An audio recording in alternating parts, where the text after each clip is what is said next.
kalau ada serangan musuh, karena serangan musuh itu bisa tiba-tiba, kapan saja bisa terjadi. Itu sebabnya kenapa perbatasan perlu dijaga, karena bisa jadi musuh melakukan serangan atau melakukan upaya-upaya untuk mengganggu keamanan negeri. Maka ada yang namanya riba. Waro itu adalah fil amarnya, itu kata perintah. Perbuatannya namanya riba. Riba itu berjaga-jaga. Dan kalau sudah berjaga-jaga, waspadaan, kehati-hatian, kemudian itu harus dilatih selain juga kekuatan. Wattaqullaha la'allakum tuflihun. Bertakwalah kalian kepada Allah agar kalian menjadi orang-orang yang beruntung. Di sini Allah tutup ayat pembahasan yang ada ini di surat Al-Imran dengan perintah untuk isbiru wa sabiru. Ini dua hal yang berbeda. Isbiru wa sabiru sama dengan ketika isbir dengan wasbir, ada tambahan huruf. Sabara, isbir, kemudian ada isqabir. Wa'mur ahlaka bis-sholati wasqabir 'alaiha. Perintahkanlah keluarga anak-anakmu untuk sholat wasqabir 'alaiha. Itu maknanya bukan cuma sekedar sabar, tapi kuatkanlah kesabaran. Jadi naikkan level kesabaran. Ini untuk menunjukkan kepada kita bahwa sabar itu bertingkat. Sabar itu bertingkat-tingkat, dan kalau sabar itu dikatakan tidak ada batasnya, sabar tidak ada batasnya. Sabar itu harus dinaikkan terus, dan kesabaran kita juga harus dari waktu ke waktu harus ditingkatkan, karena ada pekerjaan-pekerjaan yang membutuhkan kesabaran pada level yang lebih tinggi. Ada sabar, nanti ada yang sabar nanti dia naik lagi di atasnya, naik lagi di atasnya, itu terus. Banyak kesabaran yang harus kita lakukan. Yang kemudian dijelaskan oleh para ulama ada 3 hal: sabar dalam ketaatan, maksudnya mengerjakan ketaatan. Yang kedua, sabar dalam menghindari, menjauhi kemaksiatan, dosa, kemungkaran, kezaliman. Dan yang ketiga, sabar ketika ditimpa musibah. Tiga-tiganya sama-sama sabar dan nilainya beda-beda. Sabar melakukan ketaatan, ada yang kesabarannya masih levelnya biasa. Contohnya misalnya sholat duhur, itu masih biasa.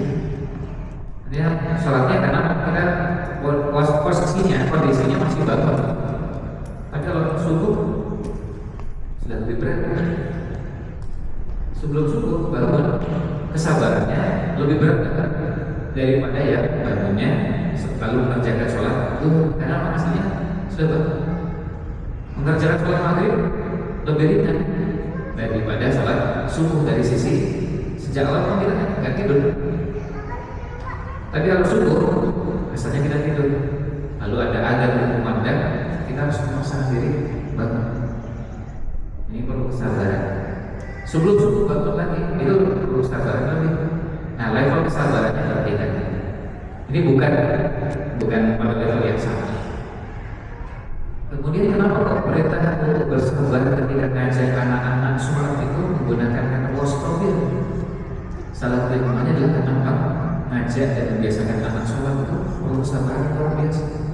Selain panjang waktunya, durasinya, juga perlu tingkat kesabaran yang namanya lebih tinggi.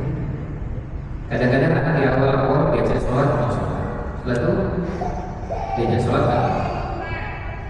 Terus mau lagi, nggak mau. Itu baru cuma dari sisi mau dan nggak maunya saja bisa melelahkan dan capek.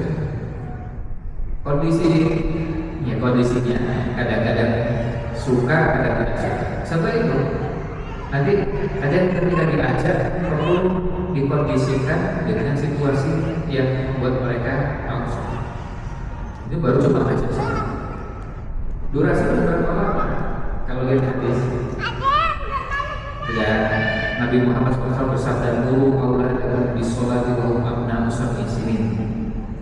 Perintahkanlah anak-anakmu untuk mengerjakan sholat ketika berusia 7 diajari sejak sebelum kenalkannya sejak sebelum itu. Lalu di usia 7 tahun diperintahkan sampai usia berapa? Sampai 10. Wadribu alaiha wa aslim, dan pukullah mereka ketika tidak mengerjakan sholat pada usia 10 tahun. Dari 7 ke 10 3 tahun. 1 tahun berapa hari?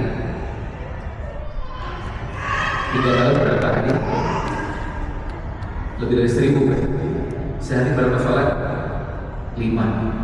Artinya kita mengajak anak untuk sholat lebih dari 5.000 kali. Apa nggak capek? Itu sebabnya nama perusahaan wastabir, karena capek luar biasa. 5.000 kali kan pekerjaan yang luar biasa. Kadang-kadang alhamdulillah sudah muncul kesadaran langsung butuh, kita senang. Tapi jangan berharap itu tiap hari begini. Sehari 2 hari ada yang begitu sholat sambil nanya dapat apa? Ada yang sholat tapi sambil minta sesuatu. Bayangkan kalau seandainya setiap kali sholat harus diberi sesuatu. Meskipun kita bilang kan kecil lah cuma 1.000 rupiah, iya silahkan aja coba 1.000 rupiah. Kalau kali 5.000 kali berapa? 5 juta kan? Itu kalau 1.000, kalau ngasihnya 2.000